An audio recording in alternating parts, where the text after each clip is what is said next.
Born and raised in the Bronx, Angelica Velez didn't find basketball in the gym. She found it in the park. Surrounded by neighborhood friends, competing every day, she grew up playing anything she could. She started out with football, but basketball became her space.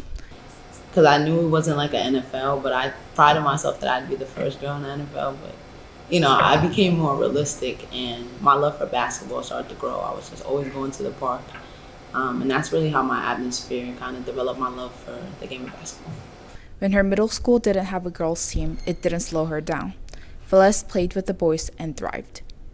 Playing with the boys, it definitely helped me bring a level of toughness and just a mindset to never back down, no matter who's in the room. Although they are men, I never want anybody to think of me as, less than or anything like that. When I went to the park, guys would be like, oh, you're a girl, I'm not going to play hard. But, I deeply did not like that. And I always wanted people to respect me for who I am and, my game rather than if I'm a girl or whatever the case may be.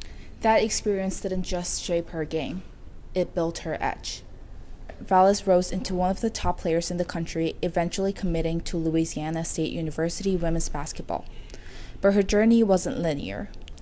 After her freshman year, she made a decision, one rooted not just in basketball, but in trust. When I was in 8th grade, actually, Coach Jack recruited me when she was at Buffalo.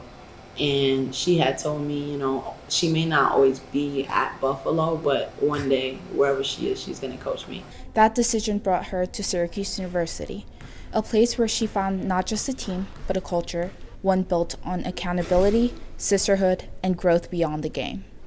And on the international stage, she honored her roots, representing Puerto Rico women's national basketball team. When I found out I did make the team, it was so much joy because my mom, she's a Puerto Rican woman, and my dad's Puerto Rican as well, but my mom lived in Puerto Rico majority of her life before, she passed away when I was about 14. So it was a big, honor for me to be able to play for my country, and, it was for her. It's a different kind of pride, one that goes beyond the game and connects her to her family and where she comes from. Now heading into her senior season, Velez carries everything with her. The Bronx toughness, the lessons, and the journey.